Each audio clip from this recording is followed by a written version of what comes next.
Learners, कैसे हो? जैसा कि आप जानते हो कि पिछली क्लास में मैंने ग्रामर की डेफिनेशन बताई थी और आपको फर्स्ट क्लास में ही मैंने ये बताया था कि ग्रामर जो वर्ड है वो ग्रामर बोला जाता है, ना कि ग्रामर। अब हम इस कक्षा में आज हम पढ़ेंगे पार्ट्स ऑफ स्पीच।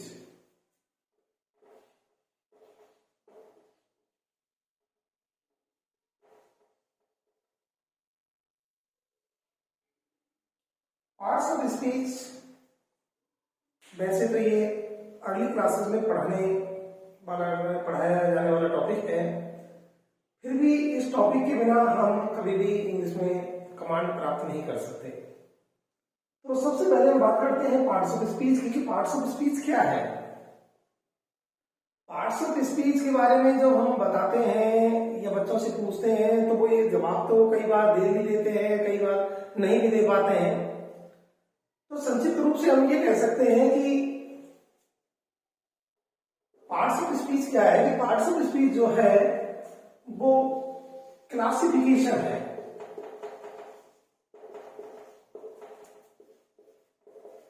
किनका, वर्ड्स। सबसे पहले हम जिक्र करते हैं वर्ड्स के बारे में।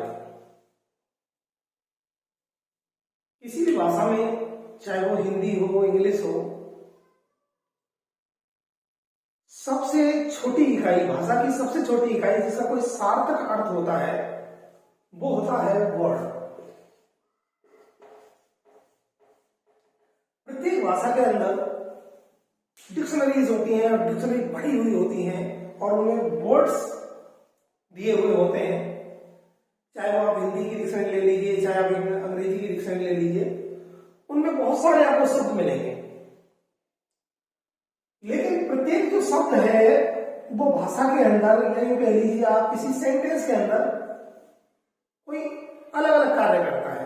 सपोज करिए अपन मानव के ऊपर ही ले लेते हैं, मनुष्य के ऊपर ले लेते हैं कि कोई मनुष्य तो टीचिंग का काम कर रहा है, कोई शॉपकीपर है, तो कोई रिपोर्टर है। तो उनके कार्य की दृष्टि से उनको कई भागों में बांट रखा है यहाँ पे। तो ठीक इसी तरीके से, द सेम वे, हमने शब्दों को भी उनकी कार्य की दृष्टि से भागों में बांट रखा है और इन भागों को ही पार्ट्स ऑफ स्पीच कहा जाता है।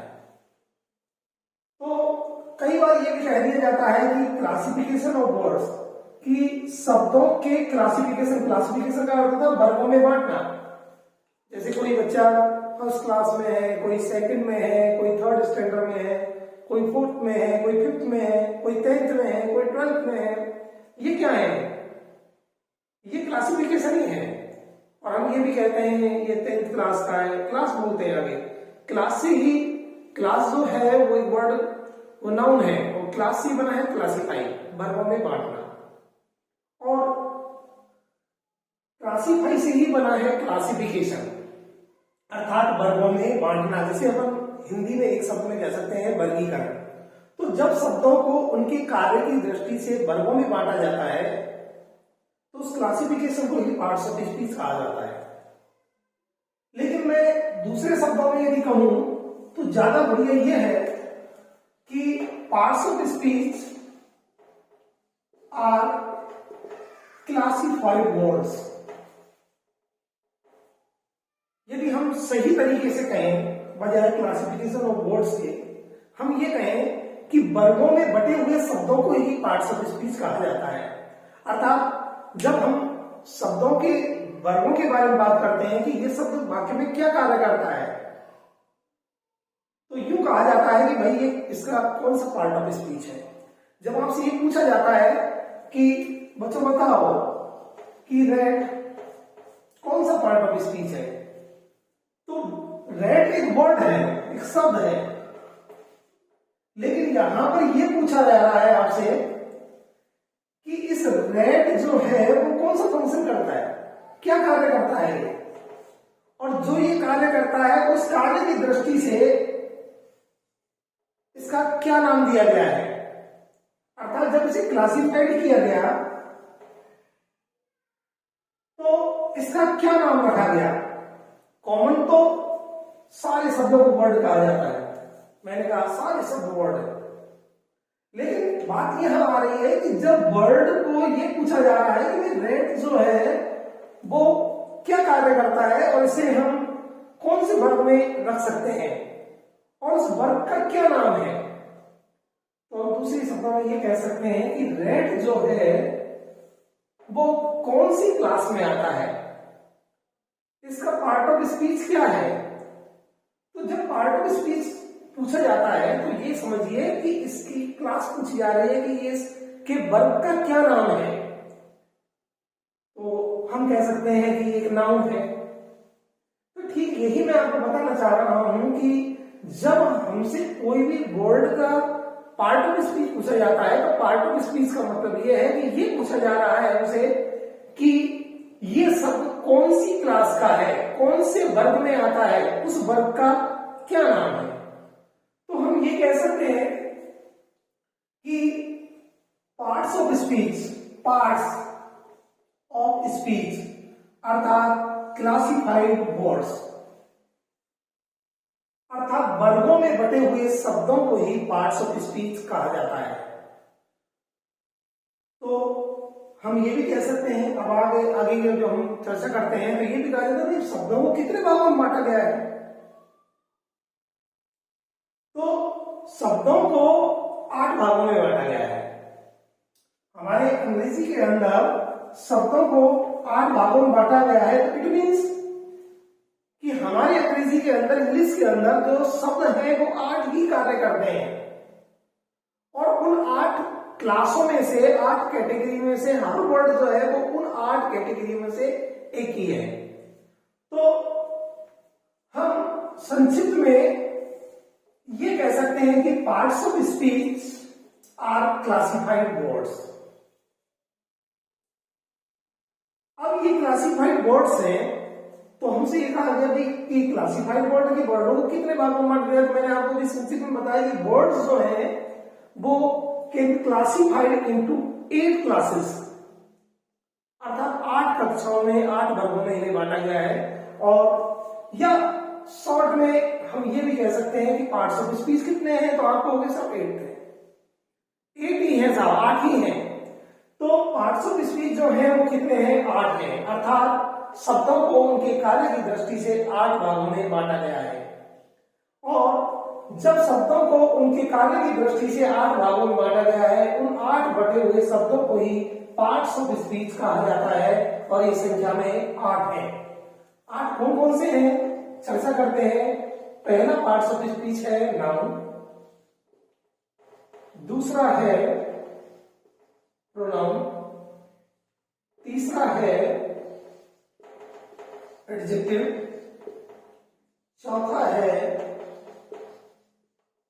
एडवर्ब, पांचवा है वर्ब, छठवां है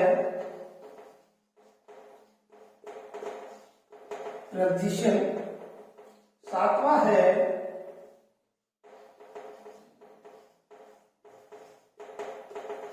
कंजक्शन, आठवां है इंटरजेक्शन। तो इंग्लिश के अंदर, अंग्रेजी के अंदर जो भी सारे शब्द हैं जो डिक्शनरी में भरे पड़े हैं वो इन 8 पार्ट ऑफ स्पीच में से एक है। या तो कोई भी वर्ड आपको दिया गया है, या तो वो वर्ड नाउन हो सकता, या वो प्रोनाउन है, या वो एडजेक्टिव है, या वो एडवर्ब है, या वो वर्ब है, या प्रपोजिशन है, या कंजक्शन है, या इंटरजेक्शन है। तो आप संक्षिप्त में ये जान लीजिए कि अंग्रेजी के अंदर हर शब्द जो है वो अलग अलग कार्य करते हैं और जब वो अलग अलग कार्य करते हैं तो उन्हें कार्य की दृष्टि से 8 भागों में बांटा गया है और उन 8 भागों में बटे हुए शब्दों को ही पार्ट्स ऑफ स्पीच कहा जाता है। पार्ट्स ऑफ स्पीच संख्या में 8 होते हैं जो इस प्रकार है। पहला नाउन, दूसरा प्रोनाउन, तीसरा adjective, adverb, verb, preposition, conjunction, interjection.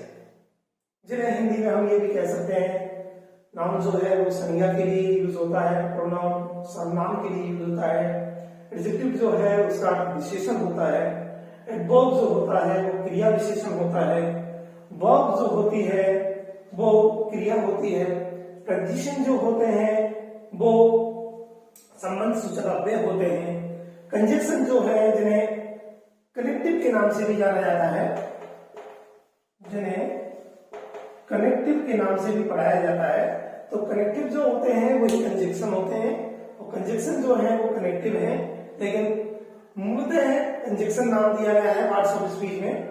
तो कंजक्शन है ये जोड़ने का काम करते हैं, संयोजक हैं। इंटरजेक्शन जो है वो अनायास सडन जो है वो एक्सप्रेशन करते हैं, मतलब कोई अचानक अभिव्यक्ति करते हैं, चाहे वो दुखी हो, चाहे वो उल्लास का भाव दे रहा हो, या कोई पीड़ा का भाव हो, या प्रसन्नता का भाव हो। तो इस प्रकार के अचानक अभिव्यक्ति जो प्रकट करता है, जैसे अचानक हमें कोई बुरी खबर सुनाई दी तो हमारे मुंह से जो भी शब्द निकलेगा ना वो इंटरजेक्शन है। कई बार आपने देखा होगा कि क्रिकेट मैच देख रहे होते हैं और उसमें कोई इंडियन जो बैट्समैन है वो क्या कर देता है, छक्का लगा देता है, तो हमारे मुंह से एकदम अचानक दिखता है और क्या है, तो ये एक्चुअल में इंटरजेक्शन है जो अनायास सडन जो है वो एक्सप्रेस करे हमारी भावनाओं को, किसी की भावनाओं को जो अचानक जो प्रकट करता है उसे इंटरजेक्शन कहा जाता है। तो आज हमने ये सीखा कि शब्द जो है वो 8 भागों में बटे हुए हैं और उनको कार्य की दृष्टि से 8 भागों में बांटा गया है, और उन 8 कार्य की दृष्टि से बटे हुए भागों को ही पार्ट्स ऑफ स्पीच कहा जाता है। तो आज के लिए इतना ही, मिलते हैं अगली कक्षा में।